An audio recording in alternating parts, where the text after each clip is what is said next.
Segunda Epístola de Pedro, no capítulo 1, aliás, versos de 1 a 11. E os irmãos têm à entrada da igreja algumas cópias referentes à exposição do último domingo. Então os irmãos, os amigos podem pegá-los depois, tá? Vamos hoje para a terceira parte da exposição no capítulo 1.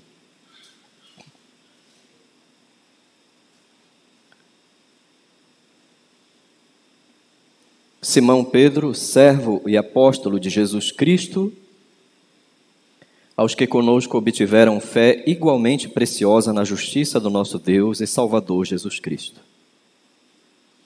Graça e paz vos sejam multiplicadas no pleno conhecimento de Deus e de Jesus, nosso Senhor. Visto como pelo seu divino amor, pelo seu divino poder, nos têm sido doadas todas as coisas que conduzem à vida e à piedade, pelo conhecimento completo daquele que nos chamou para a sua própria glória e virtude, pelas quais nos têm sido doadas as suas preciosas e muito grandes promessas, para que por elas vos torneis co-participantes da natureza divina, livrando-vos da corrupção das paixões que há no mundo. Por isso mesmo, vós, reunindo toda a vossa diligência, associai com a vossa fé a virtude, com a virtude o conhecimento, com o conhecimento o domínio próprio, com o domínio próprio a perseverança, com a perseverança a piedade, com a piedade a fraternidade, com a fraternidade o amor, porque estas coisas existindo em vós, e em vós aumentando, fazem com que não sejais nem inativos, nem infrutuosos no pleno conhecimento de nosso Senhor Jesus Cristo. Pois aquele a quem estas coisas não estão presentes é cego, vendo só o que está perto, esquecido da purificação dos seus pecados de outrora. Por isso, irmãos, procurai com diligência cada vez maior confirmar a vossa vocação e eleição, porquanto procedendo assim, não tropeçareis em tempo algum, pois desta maneira é que vos será amplamente suprida a entrada no reino eterno de nosso Senhor e Salvador, Jesus Cristo. Amém, irmãos. Oremos mais uma vez ao Senhor. Senhor nosso Deus, eterno Pai, Senhor da salvação, Deus eterno, supremo, bendito, glorioso, Deus que vive e reina por todo o Pai eterno, uma dimensão de tempo que nós não conhecemos, que é a eternidade. Que o Senhor seja engrandecido, que o Senhor seja louvado. Glória e majestade estão diante dele, força e formosura no seu santuário. Por isso Pai, a tua palavra nos diz que devemos dizer a nós mesmos: bendize a minha alma ao Senhor, e tudo o que há em mim bendiga o seu santo nome, Senhor. Ajuda-nos e abençoa-nos, que haja um louvor verdadeiro entre os santos, Senhor. Que haja uma adoração distinta entre aqueles que professam teu nome, Senhor. O Pai eterno, por causa da tua preciosa graça, Senhor, é que vimos a ti, porque, Senhor, nós não podemos viver, Senhor, sem as palavras da vida eterna. Nós não podemos, ó Pai, viver sem o poder da verdade, Senhor. Nós não temos nada além da tua palavra. Obrigado porque a tua palavra mesma nos instrui que nem só de pão viverá o homem, mas de toda a palavra que procede da boca de Deus. A nossa vida espiritual nada é sem a tua palavra, Senhor. Nosso coração nada tem, nossa mente nada pode perceber, sem que o teu Espírito nos conceda a tua palavra, Senhor. Habilita-nos a tua palavra, habilita esse pobre, ó Pai, limitado pregador, suscita a tua preciosa graça, Senhor. Ó Pai, também em todos aqueles que estarão ouvindo, que a Tua palavra que jamais volta vazia, Senhor, que ela faça aquilo que Te apraz, nos instruindo, nos corrigindo, nos sustentando, nos aperfeiçoando, Senhor, nos consolando, nos mostrando a face preciosa de Cristo pela sã doutrina, Senhor. Que o Senhor seja exaltado em o nome santo de Jesus. Amém, Senhor. Vamos podem.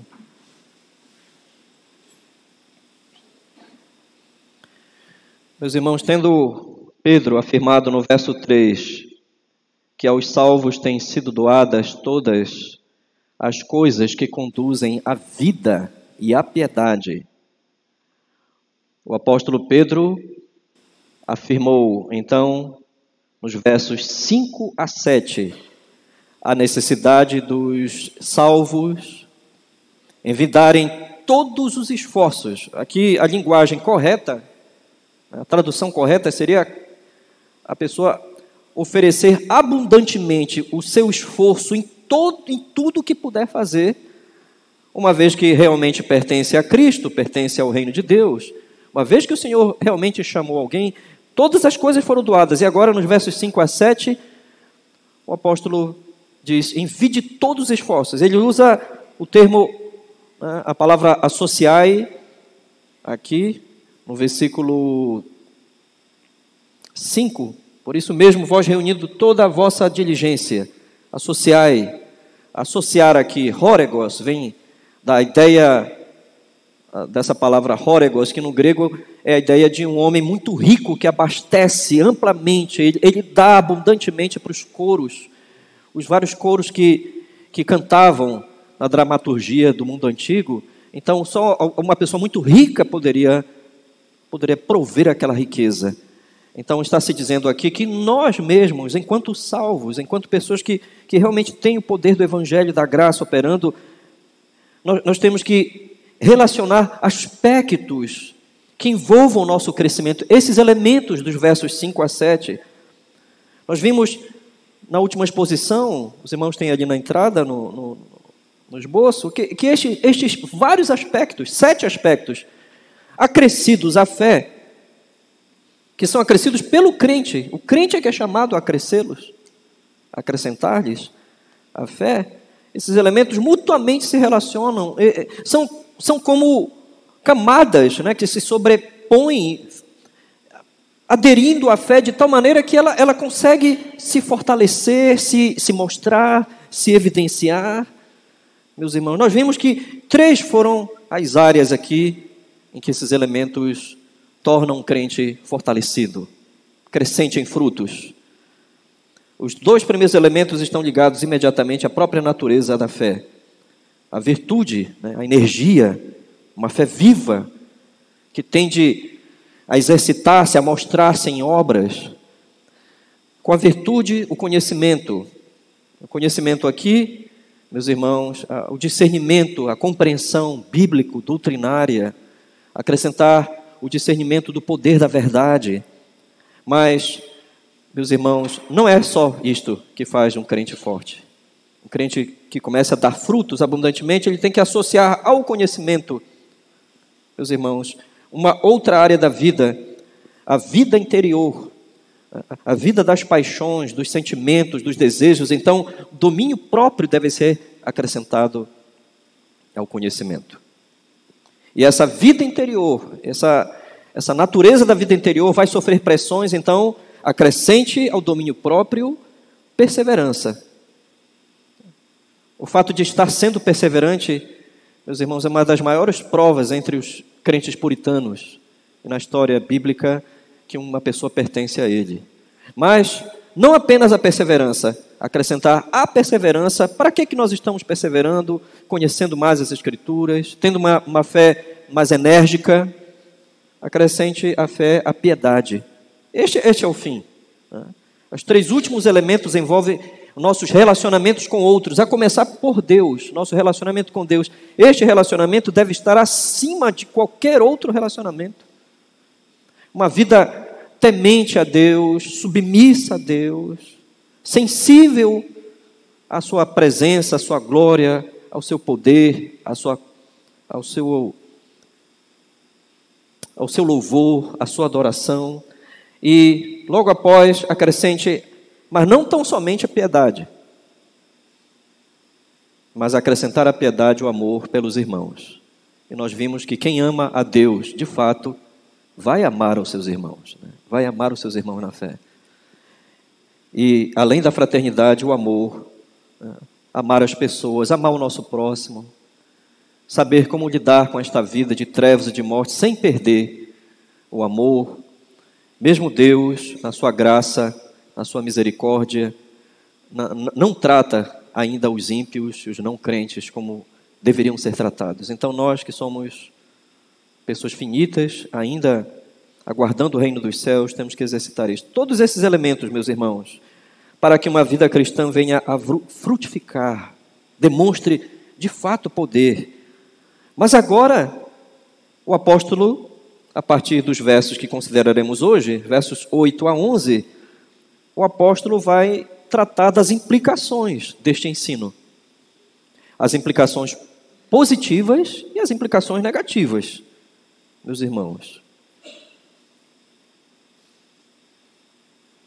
Esse tipo de raciocínio bíblico encerra-se com implicações pelo seguinte fator: não é possível alguém afirmar que pertence ao Evangelho, que tem a graça de Deus, aquela pessoa que recebeu todas as coisas doadas por Deus pela graça que conduz à vida e à piedade. Não é possível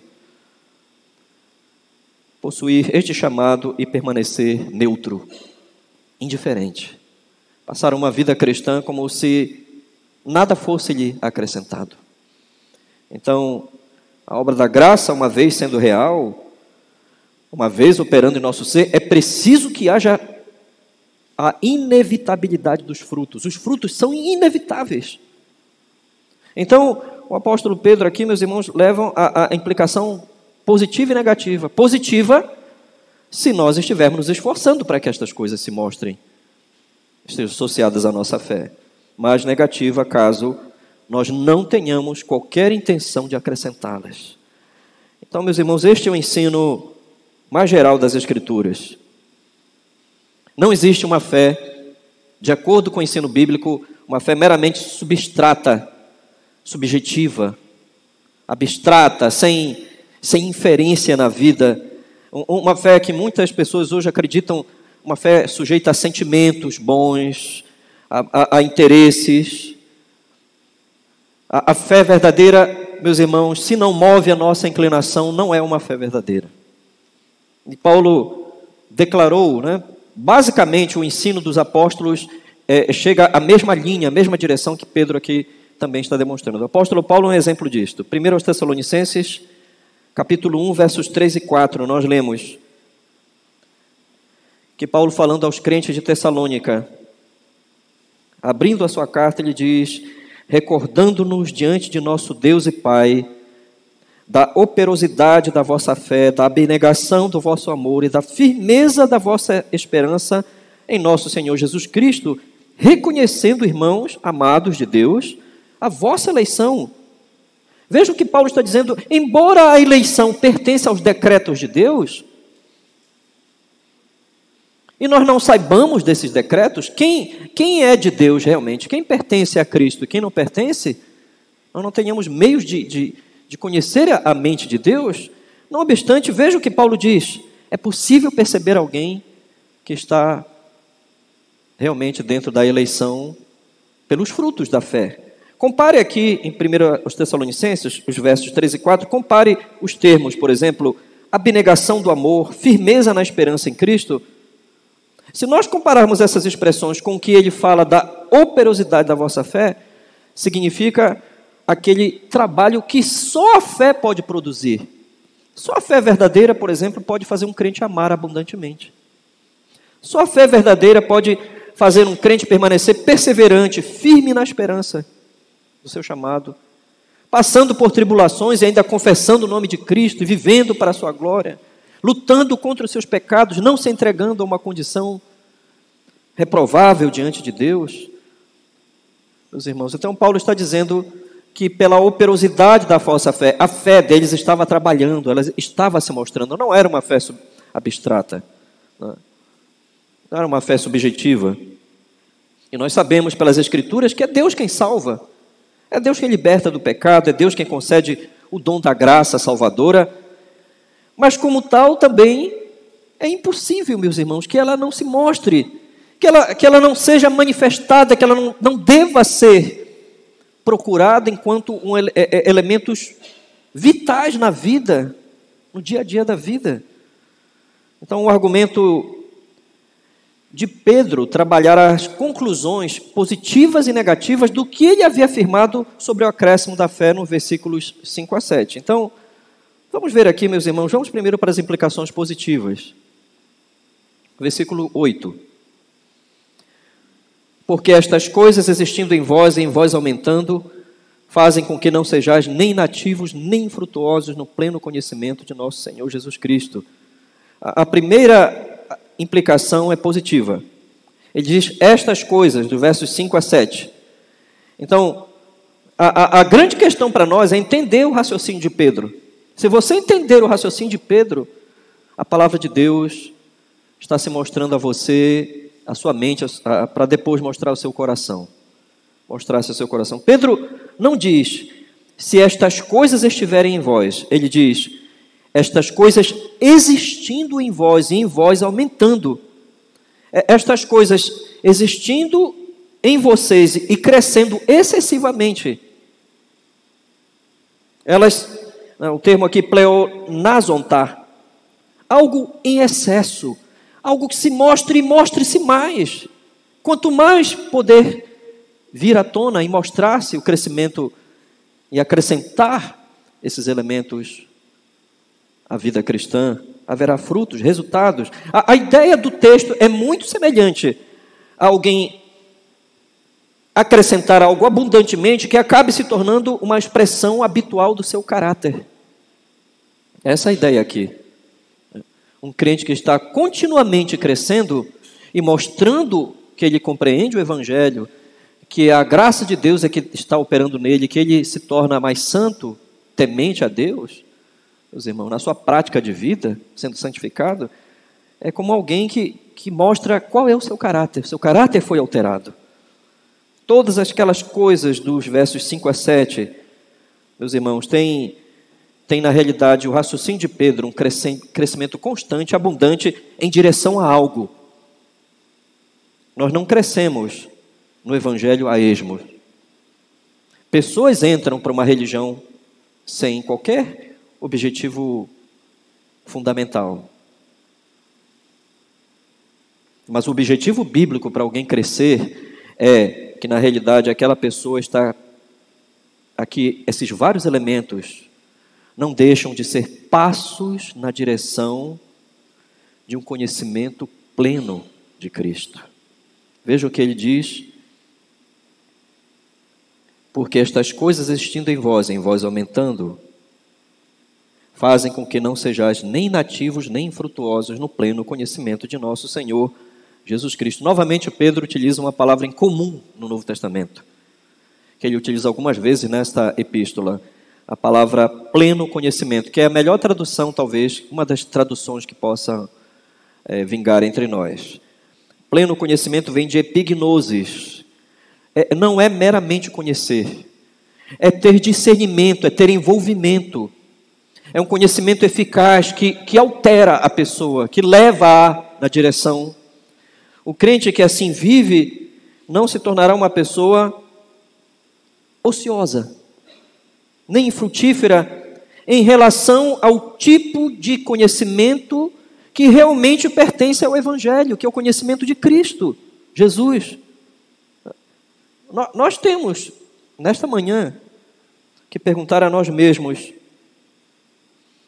qual é a realidade do conhecimento concreto que nós temos da pessoa e obra de Cristo Jesus? O que nós sabemos de fato? E os ímpios muito nos acusam disso, às vezes com certa razão. O que nós sabemos de fato dessas realidades supremas, santas, gloriosas, do Filho de Deus que veio a este mundo 2000 anos atrás?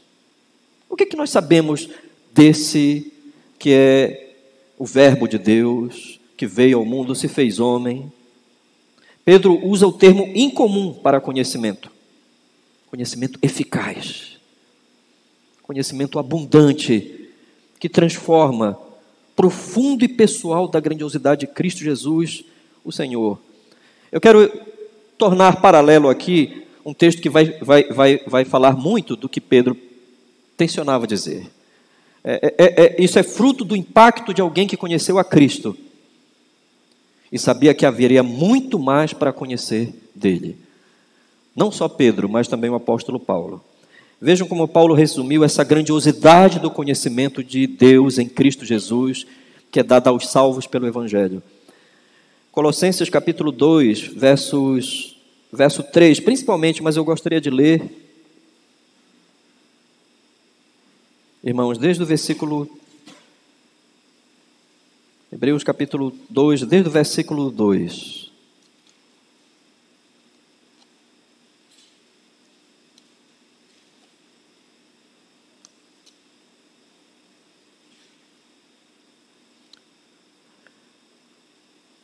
Para que o coração deles seja confortado e vinculado juntamente em amor, e eles tenham toda a riqueza da forte convicção, do entendimento, para compreenderem plenamente o mistério de Deus, Cristo, em quem todos os tesouros da sabedoria e do conhecimento estão ocultos. Meus irmãos, a sabedoria aqui na epístola de Pedro, que é muito semelhante ao conceito de Paulo aqui. Em Paulo, assim como no Antigo Testamento, a sabedoria pertence a Deus.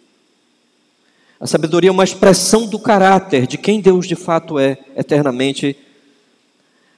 No ser pessoal de Cristo, na pessoa de Cristo, da sua encarnação, na sua obra, estão ocultos aqui, depositados, armazenados, meus irmãos, os atributos de Deus: sabedoria e conhecimento. Esse é o grande elemento aqui da vida cristã. Cristo é a sabedoria de Deus para a nossa salvação.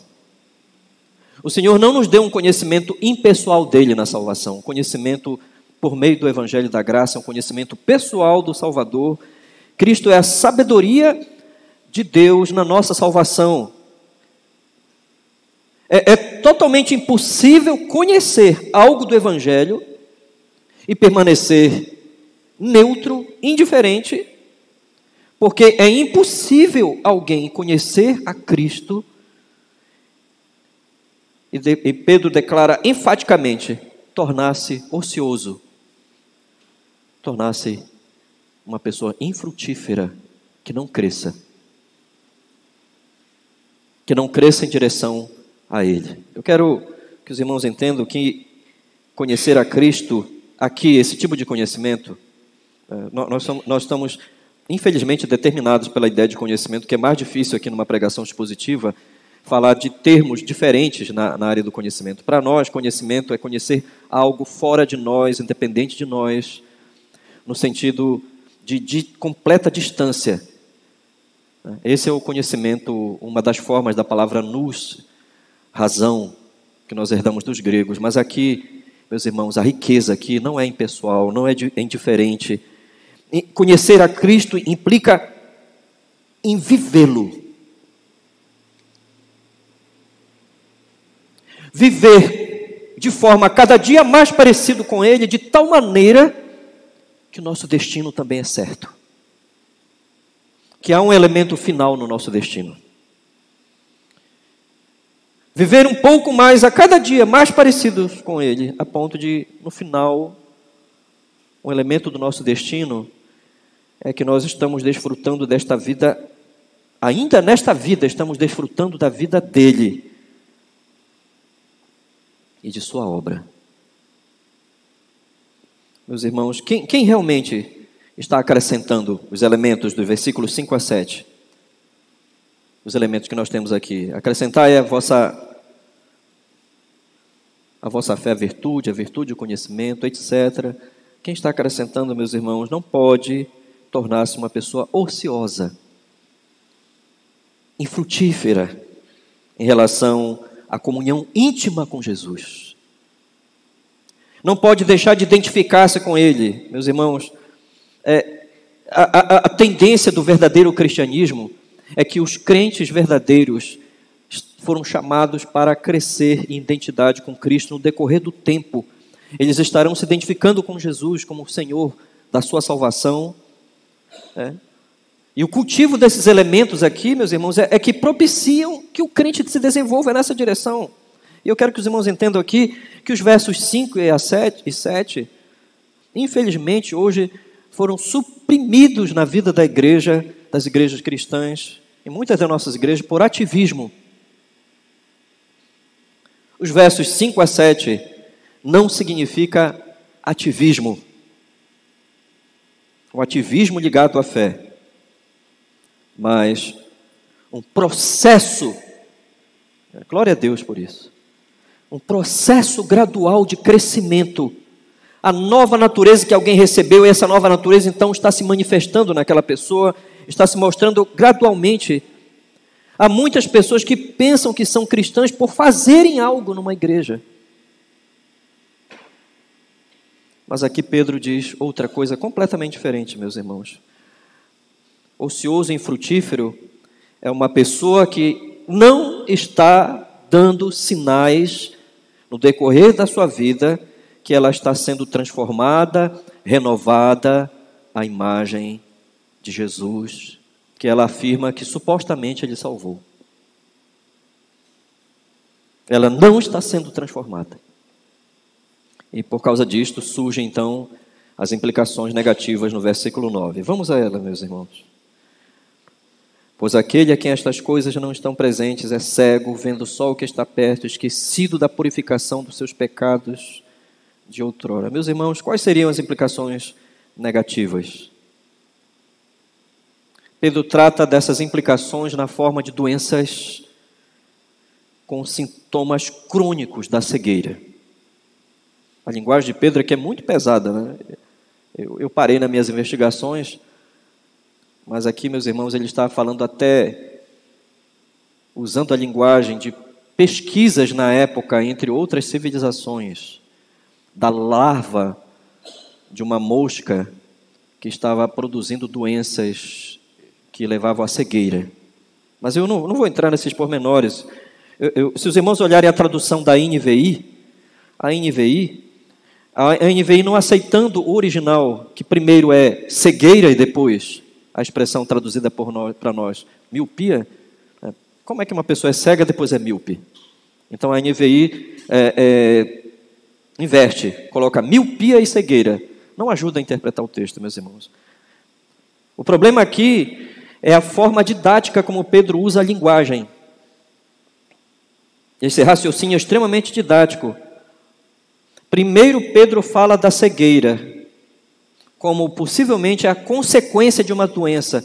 O segundo termo não é míope, corretamente traduzido. Pode ser traduzido por míope, mas opazo, em grego, significa mais do que isto. Doença crônica nos olhos. Uma doença que está fechando os olhos. Os olhos, a pessoa está cega, por quê? Porque os olhos dela estão se fechando, estão se perdendo. Os olhos mesmos não podem mais abrir. O seu olho fecha é a causa da doença, o efeito é a cegueira. Não significa que apenas que há crentes sem conhecimento, meus irmãos, mas um estado que tende a agravar-se, porque toda cegueira espiritual tem um agravo espiritual. Em pessoas que afirmam conhecer o Evangelho, mas não avançam na vida cristã. Não consegue discernir a vida cristã, não consegue compreender a vida cristã, não consegue dedicar-se à vida cristã. Há um outro sintoma negativo aqui, vejam por favor. Esquecimento da purificação dos pecados de outrora, o que prova que aquela pessoa, sem esses elementos acrescentados à fé, aquela pessoa parece que afirma pertencer a tantos anos. Eu pertenço a Cristo, mas ela vive como uma pessoa cega. E além de viver como uma pessoa cega, ela parece ter perdido completa memória do discernimento das coisas de Deus. Como? Ela esquece e ignora a própria profissão de fé dela, de que ela foi uma pessoa perdoada por Deus, completamente por Deus, pela graça de Deus, pelo amor de Deus em Cristo. Ela afirmou ser chamada pelo Evangelho. Ela afirmou que Cristo a chamou, mas ela está vivendo com o decorrer do tempo como uma pessoa que ainda não tem mais nenhuma ideia destas coisas. E pelo termo que Pedro utiliza aqui, vejam a expressão purificação, esquecido da purificação dos seus pecados de outrora. Possivelmente Pedro aqui está falando, meus irmãos, da profissão de fé no batismo. Uma pessoa que foi batizada e agora esquece completamente o sentido dos seus votos, do sentido que ela professou no próprio batismo. Ela mesma afirmou que pertencia a Cristo, que foi perdoada por Cristo. Qual é o verdadeiro sentido do batismo, meus irmãos? O que significa o batismo em crentes? Significa que nós fomos resgatados do poder do pecado. Cristo destruiu a morte que o pecado nos trouxe. Ele destruiu esta condição, esse estado em que o pecado nos deixou. Fomos restaurados por Cristo, fomos levados à morte do nosso eu, o nosso velho eu morreu, estava ali com Cristo na cruz, e fomos feitos nova criação, já não somos mais pessoas espiritualmente mortas, somos nova criação, unidos com Cristo. Nós não podemos mais voltar àquele estado. A verdadeira conversão implica em nunca mais, de fato, essencialmente, voltar àquele estado. Paulo bem declarou o sentido do batismo, relacionando imediatamente a prática da libertação da condição antiga de vida, em Romanos capítulo 6, versículo 4, meus irmãos. Vamos, irmãos, acompanharem ali a leitura. Romanos capítulo 6, verso 4.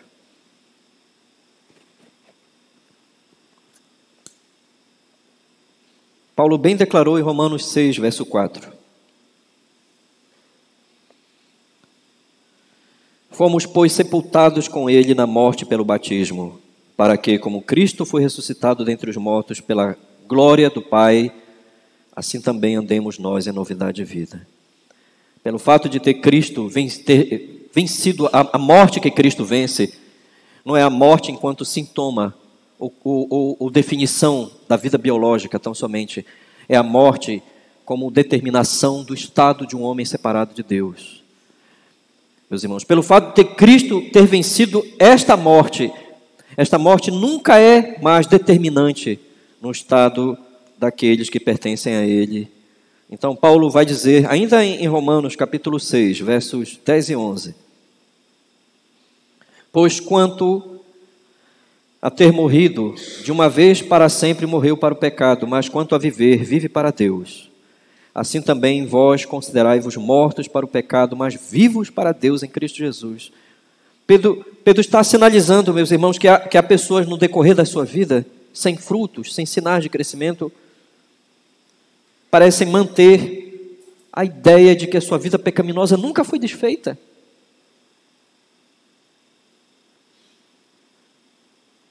Nunca foi uma vida definida pela obra de Cristo, uma vida de pecados.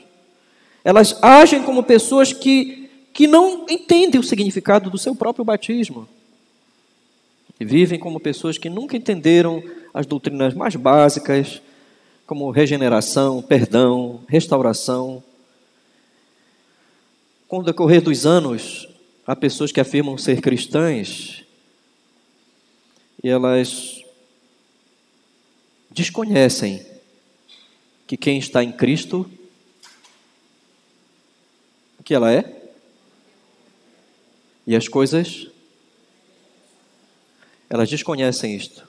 Nunca houve essa distinção. Parece que elas sempre vivem em coisas velhas.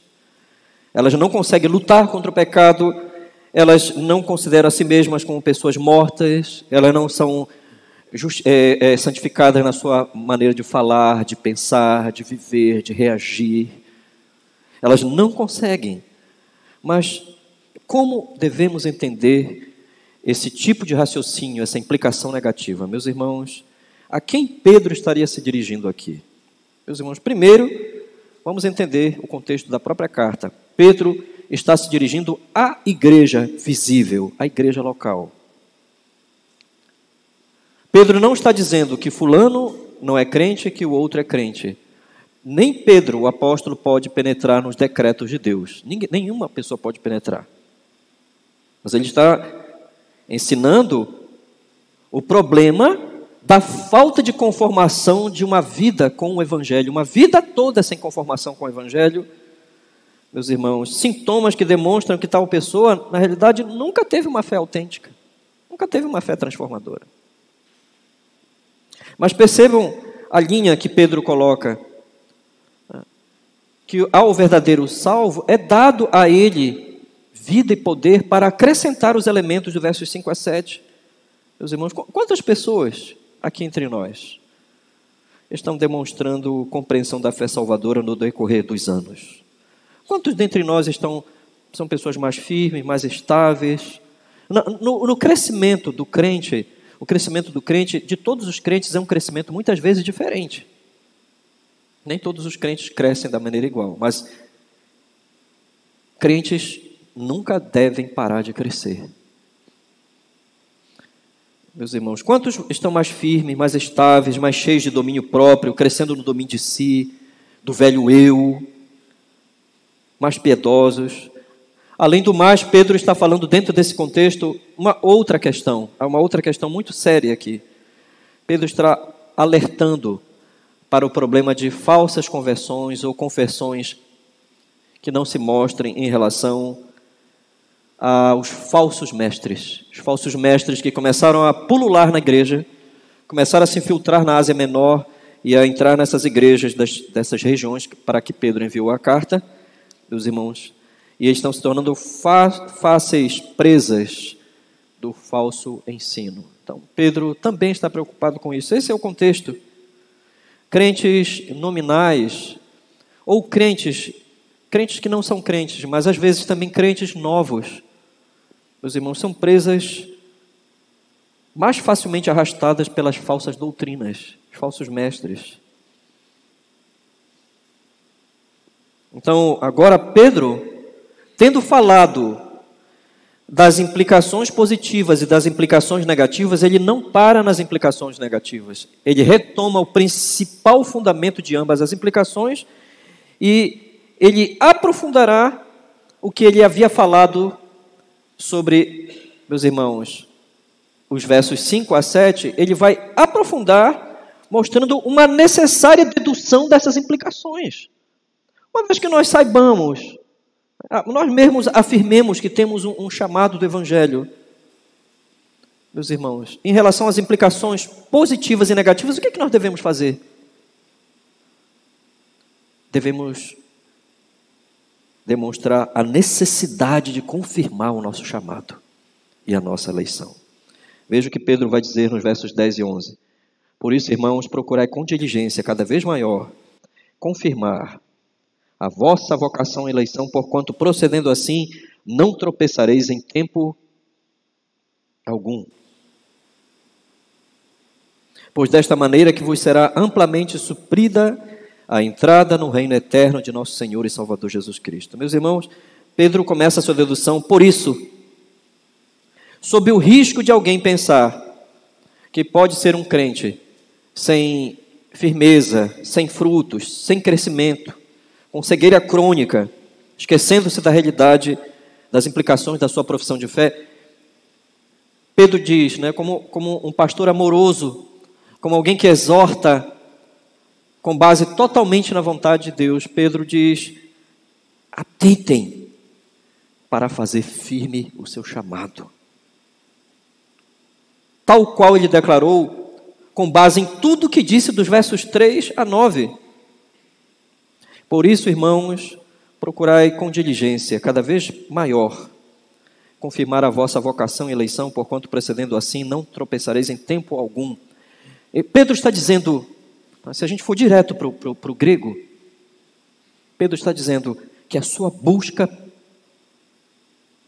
acerca da confirmação de se realmente é um salvo e pertence a Cristo, que essa busca seja abundante e seja séria. Séria. Ele fala diligência cada vez maior. Diligência cada vez maior é a pessoa trabalhar em prol disso, e esta pessoa demonstrar isto cada vez mais. Aumenta, né, o cumprimento das exortações precedentes. No original grego, meus irmãos, há uma dificuldade enorme na tradução. Então, como eu não consigo pregar expondo sem a gente olhar para esse ponto, num primeiro momento aqui nesse texto parecerá que é a pessoa que faz por si e para si. Por causa disto, irmãos, procurai com diligência cada vez maior confirmar a vossa vocação e eleição. Mas a ideia no original grego, meus irmãos, o verbo aqui está na voz reflexiva. No original grego, que é bem impressionante. A determinação absoluta, definitiva dessa pessoa. Ela não quer provar para si, baseada em si mesma, que ela é crente. Sua determinação absoluta, definitiva, se apoia em outra pessoa. Na graça de Deus revelada em Cristo. Ela faz sim isto, mas baseado no que outra pessoa fez. Visto como pelo seu divino poder, diz o verso 3, nos têm sido doadas todas as coisas que conduzem à vida e à piedade, pelo conhecimento completo daquele que nos chamou para a sua própria glória e virtude. Você está sendo levado por outra pessoa, outro. Ao querer crescer e confirmar o seu chamado, está baseado naquilo que outro fez. Foi outro que lhe deu vida, é outro que lhe dá vida. É Deus quem está fazendo.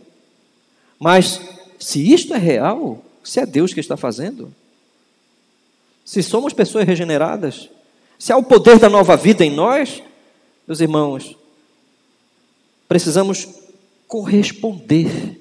Há correspondência a isto, meus irmãos. Então nós temos que entender corretamente isto aqui. Todo o nosso raciocínio tem que estar atrelado a esse desenvolvimento de um raciocínio, né, do apóstolo Pedro, porque a revelação veio nos moldes para dialogar com as nossas mentes e mostrar, meus irmãos, as implicações da fé genuína. Por que Pedro fala tanto em confirmação da salvação por meio de atos deliberados do crente? Por que Pedro está falando assim?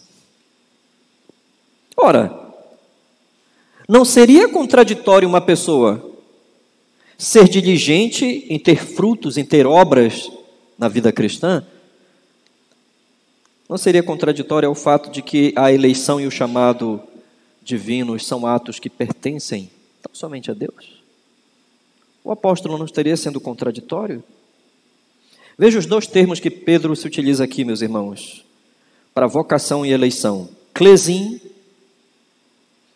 e eklogen. Faça firme a sua vocação e eleição. Ora, o que é vocação? Vocação é o chamado de Deus para alguém pertencer a Ele. Só Deus pode operar eficazmente isto. Deus chama, como o apóstolo Paulo diz aos crentes, a vários crentes do Novo Testamento, Deus os regenerou através do evangelho que eu preguei a vocês. Ou seja, Deus usou o apóstolo Paulo, mas quem fez a obra foi tão somente o Senhor. Deus usa pregadores, Deus usou os profetas, mas quem faz essa obra, né, é o Espírito Santo, chamando eficazmente alguém da morte para a vida. E, meus irmãos, Deus chama todos que lhe pertencem, mas também Deus é que os elege. Deus só os chama porque Deus, fora do tempo e fora do espaço, numa dimensão que não pertence à nossa razão, e baseado inteiramente na sua perfeição, Deus estava baseado nele. Deus elegeu o seu povo, os que serão salvos. De forma deliberada, pertence a ele. Efésios capítulo 1, verso 4. Né? Podemos voltar basicamente àquele ensino sobre eleição. Efésios capítulo 1, verso 4.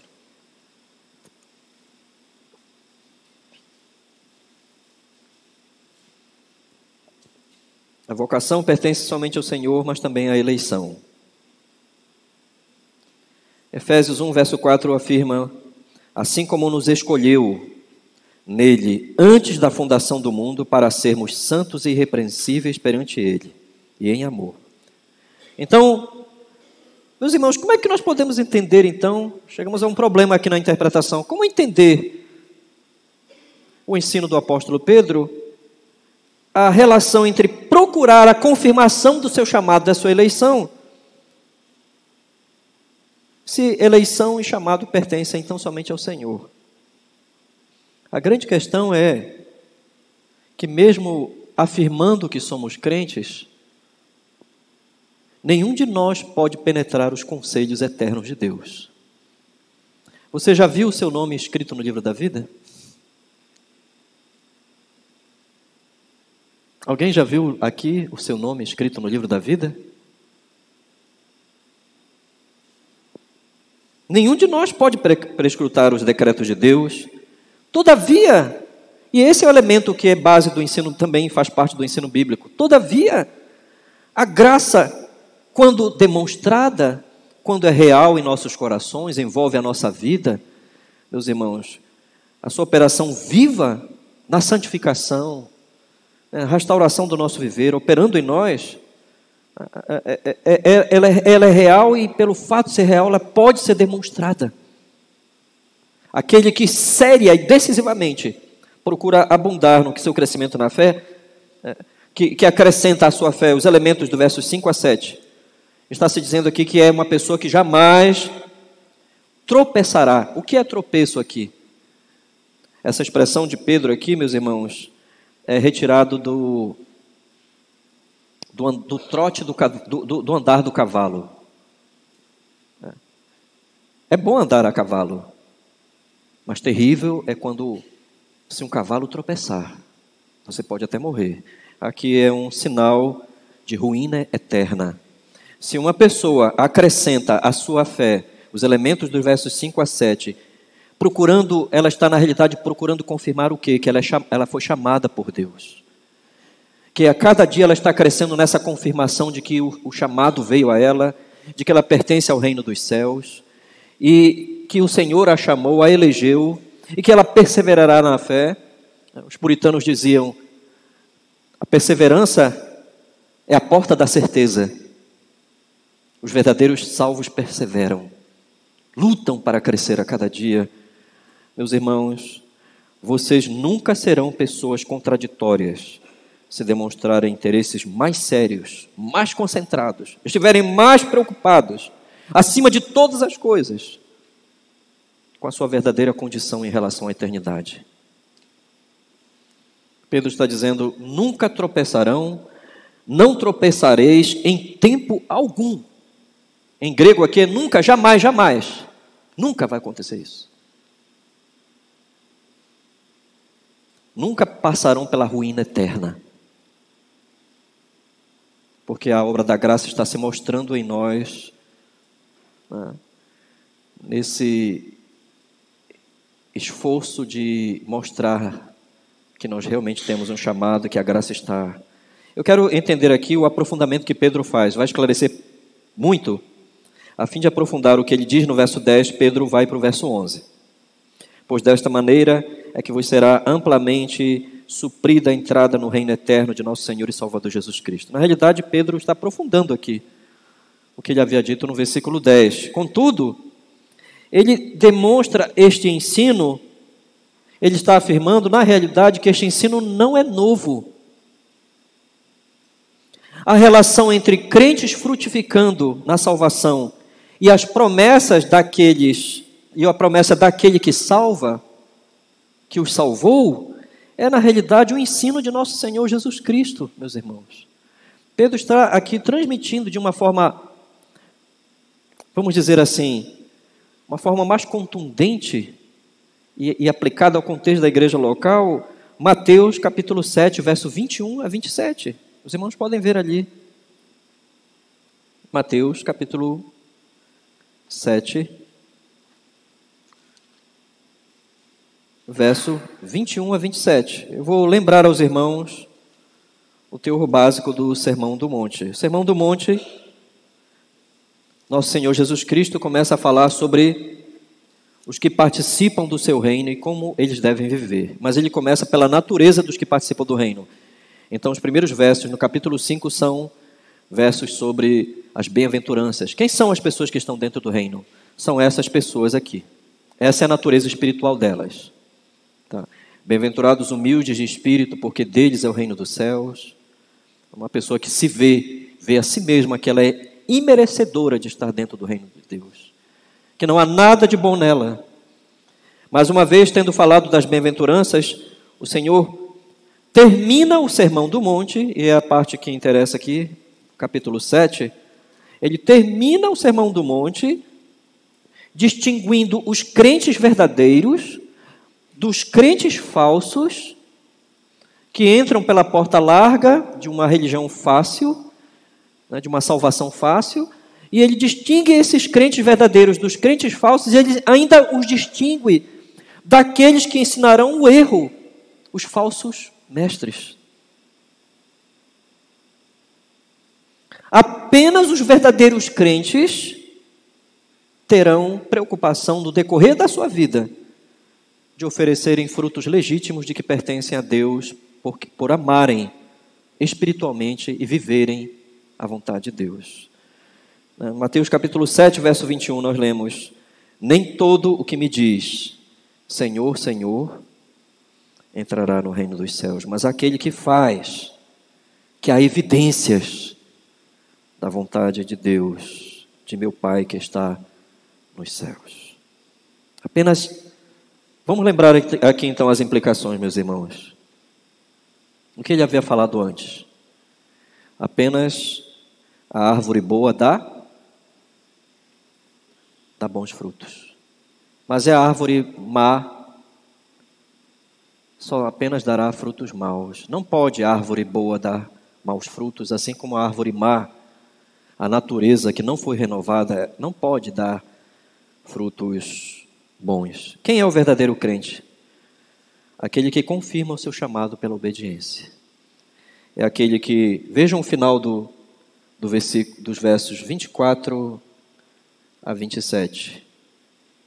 Apenas aquele que ouve a palavra e a pratica, a palavra de Cristo. Edifica a sua vida sobre a rocha de Cristo, com obediência. Quem é o falso crente?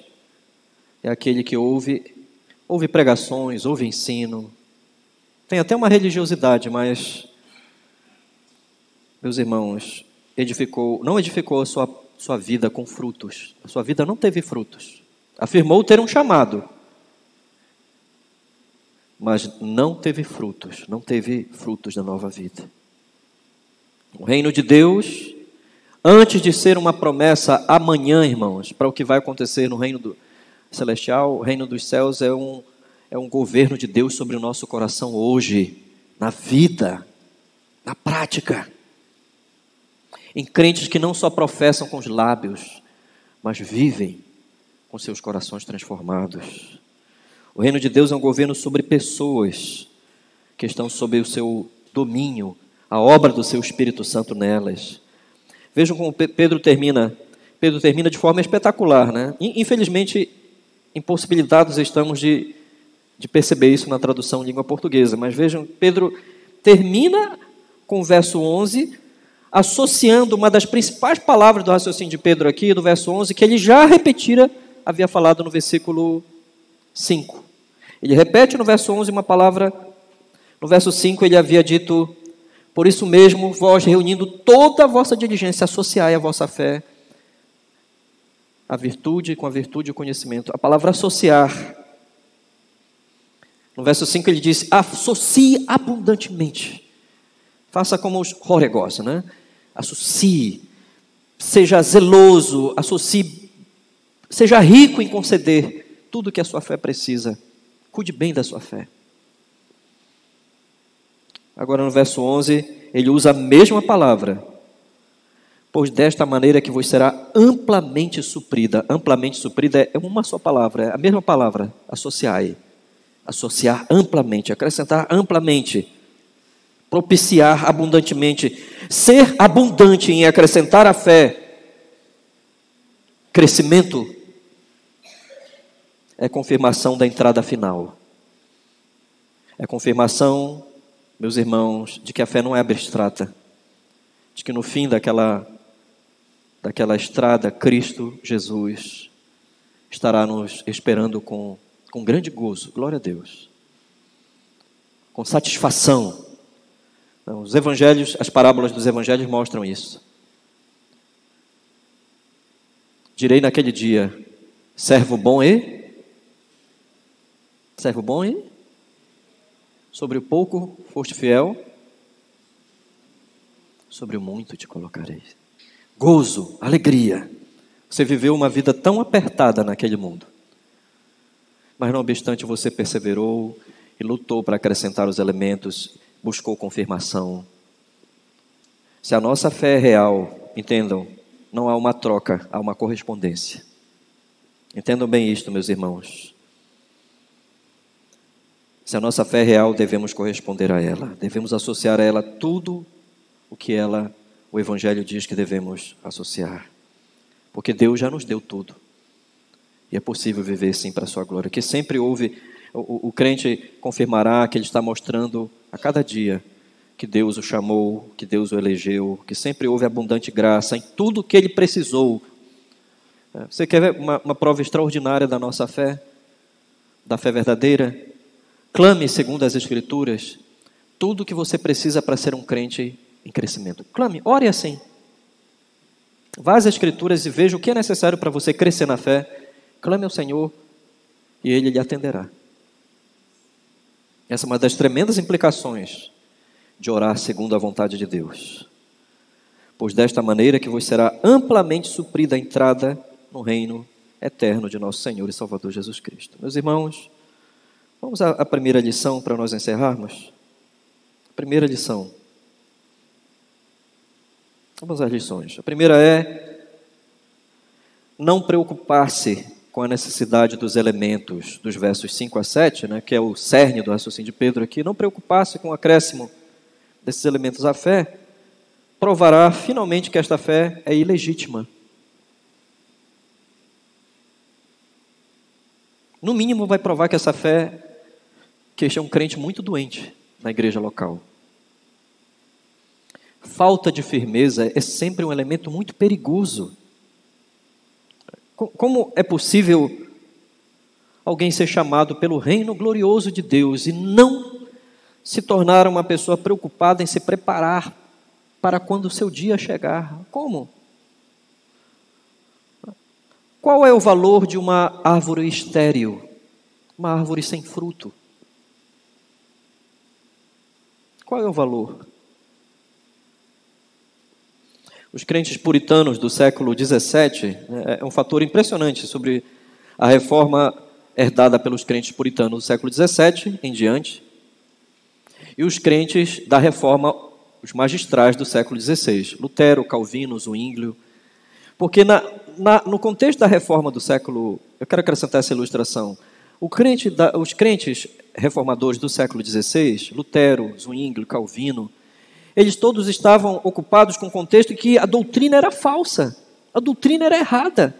Eles queriam resgatar essa doutrina por causa dos erros cometidos pelo catolicismo medieval.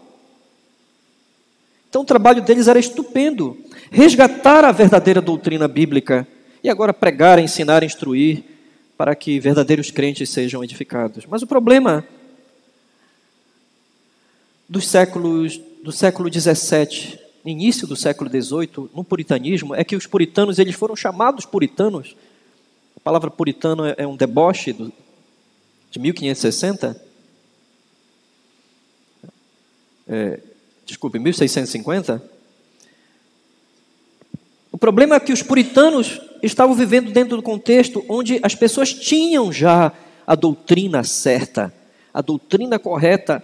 Mas os puritanos foram chamados assim porque as pessoas em muitas igrejas não tinham vida transformada.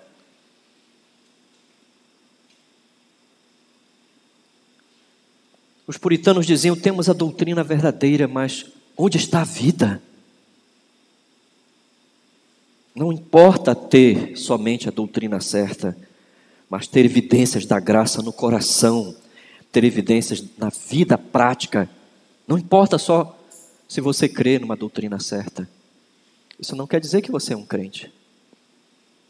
Os puritanos diziam, mesmo que Calvino, por meio das obras realizadas através da graça, os eleitos fortalecem o seu chamado. A exemplo das árvores. Como é que você julga a árvore? Pelo fruto dela. Pelos frutos os conhecereis. Não devemos supor, diziam os puritanos, que uma fé é verdadeira se ela não tem obras, se ela não tem frutos. Nós não queremos, diziam os puritanos, uma doutrina da justificação que possa subsistir sem frutos. Os norte-americanos têm uma frase entre as famílias. Eles diziam que o fruto da árvore sempre cai ao pé da árvore. Os americanos estão dizendo assim com isso. O meu filho, ele vai seguir a minha própria natureza, a minha própria maneira de ser. O seu filho é também um fruto caído ali, próximo ao seu pé. Ele vai herdar a sua maneira de ser.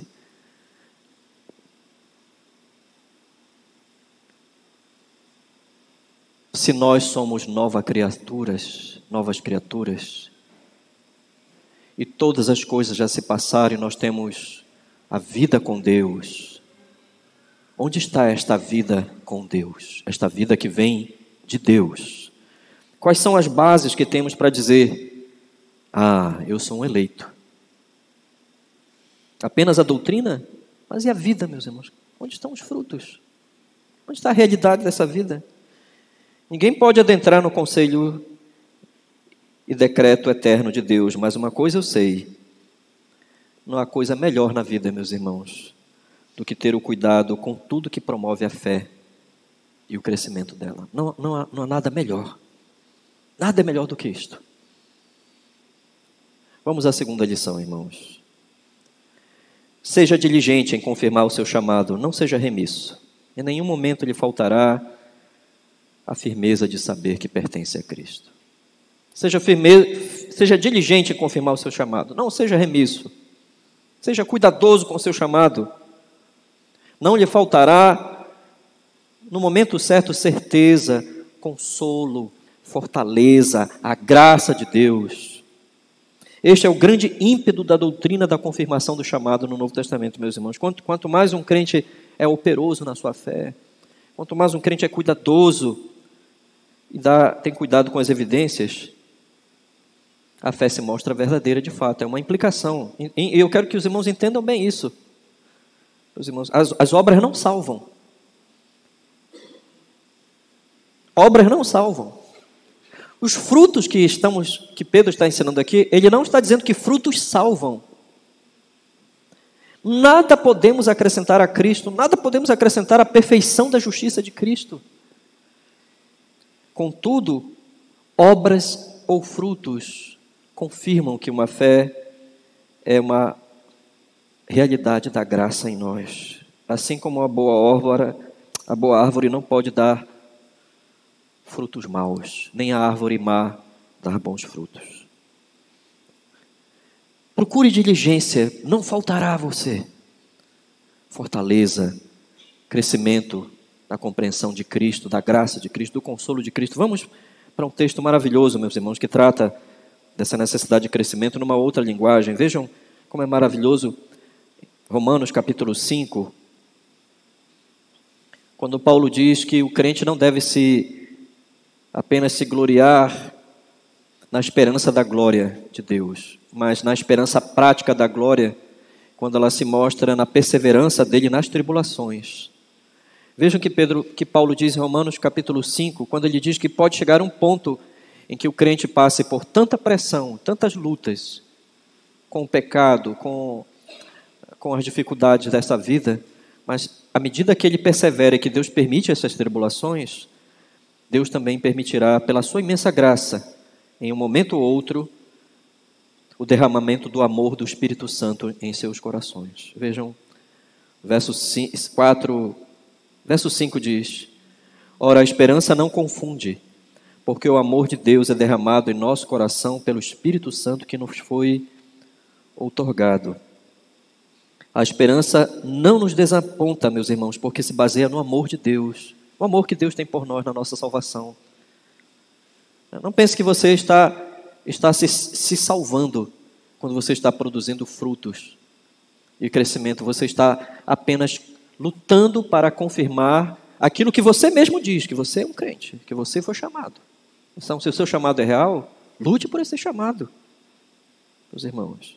Se dizemos que somos chamados, diz Paulo em Efésios 4:1, ande de um modo digno da vocação que foi chamado. Ande de acordo.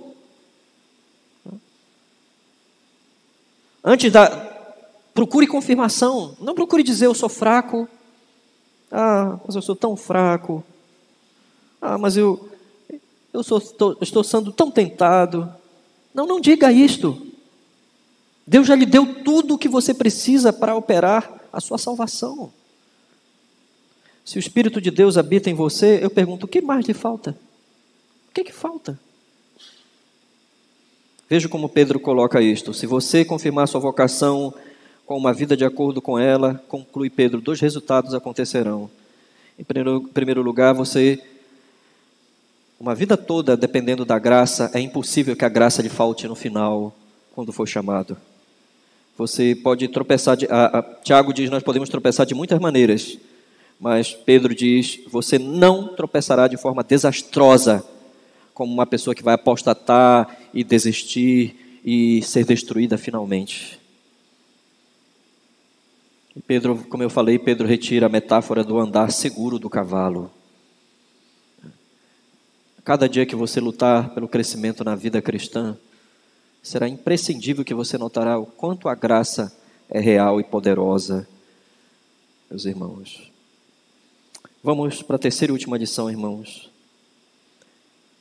Na doutrina do chamado eficaz e da eleição, os eleitos corresponderão ao Senhor e ao seu propósito. Este é o grande fim deste ensino. Sim, crentes verdadeiros chegarão ao céu, glória a Deus. Crentes verdadeiros chegarão ao final.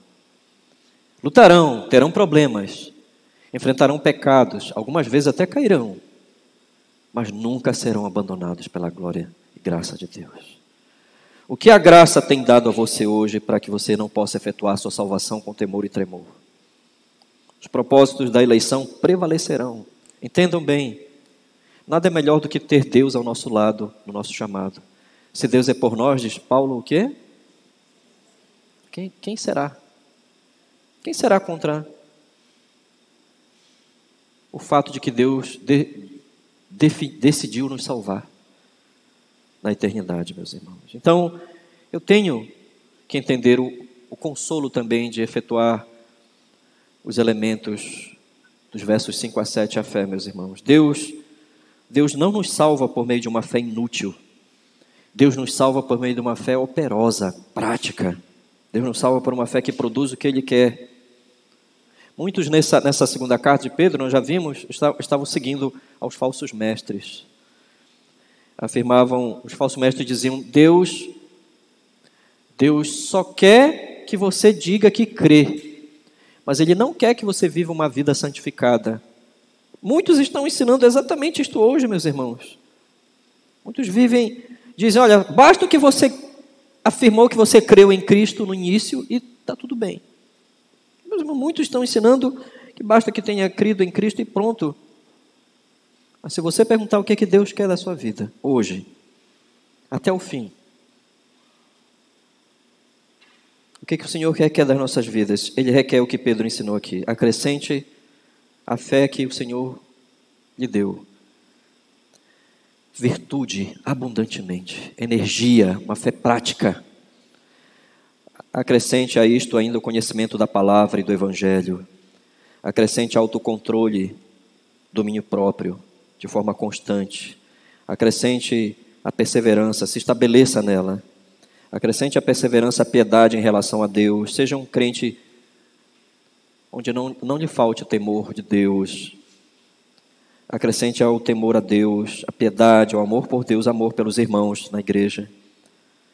E acrescente ao amor aos irmãos, o amor por todas as pessoas, nossos próximos. Que muitos deles, não sendo crentes, estão tão presos, determinados pelo poder do pecado, de Satanás. Precisamos tanto orar por eles, amando. Uma das maiores provas de que nós amamos nosso próximo não crente é orar por eles. Para que diante dessas evidências reais tenhamos gozo de saber que Deus mesmo, em Cristo Jesus, estará nos esperando no final. E não seremos envergonhados, meus irmãos. Que este ensino lhe encoraje nesta manhã a prosseguir, a buscar aperfeiçoamento. Procure, pelo poder do Espírito Santo, que você pode fazer isto em Cristo, sim. Corrija aquilo que deve ser corrigido na sua vida. Retire aquilo que deve ser retirado. Aperfeiçoe, busque santidade, crescimento, porque isto nunca será vão na sua vida. Oh, meus irmãos, que o Senhor seja exaltado. Vamos ficar em pé, irmãos. Exercite o seu chamado ao reino do Senhor.